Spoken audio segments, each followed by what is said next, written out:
ಇವೆಲ್ಲನು. ಹಾಗಾಗಿ ಇಲ್ಲಿ ಹೆಚ್ಚು ಮಾತಾಡುವಂಥದ್ದೇನಿಲ್ಲ. ನನ್ನ ವ್ಯಕ್ತಿತ್ವ, ನನ್ನ ಕೆಲಸಕ್ಕೆಲ್ಲ ಕೂಡ ಈ ಊರಿನಲ್ಲಿ ಆಡಿ ಬೆಳೆದಿದ್ದೇ ಕಾರಣ. ಆ ಕಾರಣಕ್ಕಾಗಿ ಜೊತೆ ಸ್ನೇಹಿತರು ನಮ್ಮ ಅಶ್ವಥ್ ರೆಡ್ಡಿ ಅವರು, ಸ್ವಾಮಿ ನಾನು ಒಂದೇ ಮನೆಗೆ ಸುಬ್ರಹ್ಮಣ್ಯ ಸ್ವಾಮಿ ಬೆಳ್ಕೊಂಡವರು. ನಾವು ನಮ್ಮ ರತ್ನಕ್ಕನ ಮನೆಗೆ ಯಾವಾಗಲೂ ಇಲ್ಲಿ ಬರೋದು ಇರ್ತಾ ಇತ್ತು. ಒಂದು ರೀತಿ ಇಡೀ ದಾಸರಳ್ಳಿನೇ ನಮ್ಮ ಸಂಬಂಧಿಕರು, ಕುಟುಂಬ ಹಾಗೆ. ಸೊ ಹಾಗಾಗಿ ಖಂಡಿತ ನನಗೂ ಬೇಕಾದಷ್ಟು ಅಭಿವೃದ್ಧಿ ಬಗ್ಗೆ ಚಿಂತನೆಗಳಿದ್ದಾವೆ. ಮುಂದಿನ ದಿನಗಳಲ್ಲಿ ಗಾಂಧೀಜಿಯವರ ಕಂಡಂಥ ಕನಸು ಗ್ರಾಮೋದ್ಯೋಗ, ಗ್ರಾಮಾಭ್ಯುದಯ ಆಗಬೇಕು, ಹಳ್ಳಿಗಳು ಉದ್ಧಾರ ಆಗದೆ ಇರೋದು ದೇಶ ಉದ್ಧಾರ ಆಗಲ್ಲ ಅನ್ನೋ ಒಂದು ಪರಿಕಲ್ಪನೆಯನ್ನು ಇಟ್ಕೊಂಡು ಈಗಾಗಲೇ ಏನು ಸರ್ಕಾರಿ ಶಾಲೆಗಳ ಕಡೆ ಈಗಾಗಲೇ ಒಂದು 15 ಕೋಟಿಗೂ ಹೆಚ್ಚು ಹಣವನ್ನು ಹಾಕಿ, ಅದು ಶಿರಾದಲ್ಲಿರ್ಬೋದು, ಬರಗೂರಿನಲ್ಲಿರ್ಬೋದು, ಗೋಪಿಕುಂಟೆನಲ್ಲಿರ್ಬೋದು, ತಾವರೆಕೆರೆನಲ್ಲಿರ್ಬೋದು, ತರೂರಿನಲ್ಲಿರ್ಬೋದು, ಎಲ್ಲ ಕಡೆ ಸರ್ಕಾರಿ ಶಾಲೆಗಳನ್ನು ಹೈಟೆಕ್ ಆಗಿ ನಿರ್ಮಾಣ ಮಾಡುವಂಥದ್ದು. ನಾಳೆ ಮತ್ತೊಂದು ಸರ್ಕಾರಿ ಶಾಲೆ ಶಿರಾನಗರದಲ್ಲಿ 5 ಕೋಟಿ ರೂಪಾಯಿ ವೆಚ್ಚದಲ್ಲಿ ಕಟ್ಟಿಸಿದೆ. ನಾಳೆ ನನ್ನ ಹುಟ್ಟುಹಬ್ಬ ಇದೆ ಮಂಗಳವಾರ ದಿವಸ. ಅವತ್ತು ಅಲ್ಲಿ ಅದರ ಉದ್ಘಾಟನೆ ಆಗುತ್ತೆ. ಬಡವರ ಮಕ್ಕಳು ಯಾರು ಖಾಸಗಿ ಶಾಲೆಗಳಿಗೆ ಹೋಗೋದಕ್ಕೆ ಆಗಲ್ಲ ಅಂತವ್ರಿಗೆ ಒಂದು ವಿದ್ಯಾಭ್ಯಾಸ ಸಿಗುವಂತ ಎಲ್ಲ ಸೌಲಭ್ಯಗಳನ್ನ ಒದಗಿಸುವಂತ ಕೆಲಸ ಆಗ್ತಾ ಇದೆ. ಅದರ ಜೊತೆಗೆ ಪ್ರತಿಯೊಂದು ಗ್ರಾಮದಲ್ಲೂ ಕೂಡ ಎಲ್ಲ ಊರಿನವರು ದೇವಸ್ಥಾನದ ಬಗ್ಗೆ ಕೇಳ್ತಾರೆ. ಹಾಗಾಗಿ ನಾನು ನಿರ್ಧಾರ ಮಾಡಿದ್ದೇನೆ, ನನ್ನ ಸ್ವಂತ ಹಣದಲ್ಲಿ ಇಡೀ ನಮ್ಮ ತಾಲೂಕಿನಾದ್ಯಂತ ಒಂದು 250 ಹಳ್ಳಿನಲ್ಲಿ ಪ್ರತಿಯೊಂದು ಹಳ್ಳಿಗೂ ಕೂಡ ಈಗಾಗಲೇ ಒಂದೊಂದು ಊರಿಗೂ ಒಂದೊಂದು ಹೈಮಾಸ್ಕ್ ದೀಪವನ್ನ ಕನಿಷ್ಠ ಇನ್ನೊಂದು 5 ವರ್ಷ ಇದು ಯಾರು ಆನ್ ಮಾಡಬೇಕಾಗಿಲ್ಲ, ಆಫ್ ಮಾಡಬೇಕಾಗಿಲ್ಲ. ಅದ್ರ ಪಾಡಿಗೆ ಅದು ಸೆನ್ಸಾರಲ್ಲಿ ಆನ್ ಆಗುತ್ತೆ, ಆಫ್ ಆಗುತ್ತೆ. 5 ವರ್ಷಗಳವರೆಗೆ ಅದೊಂದು ಬೆಳಕು ಕೊಡುತ್ತೆ. ಅದಾದ್ಮೇಲೆ ಒಂದು ಸಣ್ಣ ಪುಟ್ಟ ಬ್ಯಾಟ್ರಿಗಳ ಬದಲಾವಣೆ ಮಾಡಿದ್ರೆ ಮತ್ತೆ ಇನ್ನೊಂದು 5 ವರ್ಷ ಇರುತ್ತೆ. ಹಾಗಾಗಿ ಇದೊಂದು ಶಾಶ್ವತವಾದ ಕೆಲಸ ಅಂತೇಳಿ, ಗ್ರಾಮೀಣ ಭಾಗದಲ್ಲಿ ಇರಲಿ ಅಂತೇಳಿ ಇದನ್ನ ಎಲ್ಲ ಊರುಗಳಲ್ಲೂ ಕೂಡ ಮಾಡುವಂತ ಕೆಲಸವನ್ನ ಮಾಡ್ತಾ ಇದ್ದೇನೆ. ಎಲ್ಲ ಒಂದ್ ಕಡೆ ದೇವರ ಭಕ್ತಿ, ಒಂದೂರಿಗೆ ಒಂದು ದೇವಸ್ಥಾನ ಮುಖ್ಯ, ಒಂದೂರಿಗೆ ಒಂದು ಪಾಠಶಾಲೆ ಕೂಡ ಅಷ್ಟೇ ಮುಖ್ಯ. ಇವತ್ತು ಯಾರೋ ಒಬ್ರು ಬೆಳಿಗ್ಗೆ ಹೇಳಿದ್ರು, ಮೊದಲು ಪಾಠಶಾಲೆಗೆ ಬನ್ನಿ, ಜ್ಞಾನ ದೇಗುಲಕ್ಕೆ ಬನ್ನಿ, ನಂತರ ದೇವಸ್ಥಾನಕ್ಕೆ ಹೋಗೋಣ ಅಂತೇಳಿ.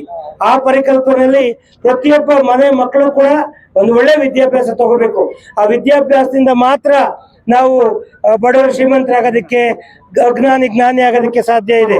ಆ ಕಾರಣಕ್ಕಾಗಿ ಮಕ್ಕಳ ವಿದ್ಯಾಭ್ಯಾಸಕ್ಕೆ, ಅದರಲ್ಲೂ ಬಡ ಮಕ್ಕಳ ವಿದ್ಯಾಭ್ಯಾಸಕ್ಕೆ ಹೆಚ್ಚು ಒತ್ತನ್ನು ಕೊಟ್ಟು ಮಾಡುವಂತ ಕೆಲಸವನ್ನ ಮಾಡ್ತಾ ಇದ್ದೇವೆ. ಖಂಡಿತ ನನಗೆ ಒಂದು ಕನಸಿದೆ, ಇಡೀ ನಮ್ಮ ತಾಲೂಕು ಶೈಕ್ಷಣಿಕವಾಗಿ ಒಂದು ದೊಡ್ಡ ಹಂತಕ್ಕೆ ಹೋಗ್ಬೇಕು ಅಂತ ಹೇಳಿ ನಾನು ಎಲ್ಲ ಕೆಲಸವನ್ನ ಮಾಡ್ತಾ ಇದ್ದೇನೆ.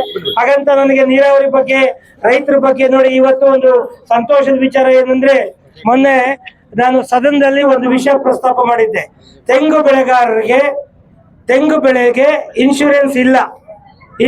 ಮರಗಳು ನುಸಿ ಪೀಡೆ, ಕೆಂಪು ಮೂತಿ ಹುಳು ಮತ್ತೆ ಅಣಬೆ ರೋಗ ಬಂದು ಒಣಗೋಗ್ತಿದಾವೆ. ಒಂದು ತೆಂಗನ್ನು ಬೆಳೆಸ್ಬೇಕು ತೋಟನ ಅಂದ್ರೆ 6 ರಿಂದ 10 ವರ್ಷ ಸಮಯ ಹಿಡಿಯುತ್ತೆ, 100 ವರ್ಷ ಬಾಳುತ್ತೆ. ಅಂತ ತೆಂಗಿಗೆ ರೋಗ ಬಂದು ಒಣಗೋದ್ರೆ ರೈತ ಏನ್ ಮಾಡ್ಬೇಕು? ಈ ಪ್ರಶ್ನೆ ಬಂದಾಗ ನಾನು ಸದನದಲ್ಲಿ ಸರ್ಕಾರವನ್ನ ಪ್ರಶ್ನೆ ಮಾಡಿದ್ದೆ. ಇವತ್ತು ಕೇಂದ್ರದಲ್ಲಿ ಬಜೆಟ್ ಮಂಡನೆ ಆಗಿದೆ.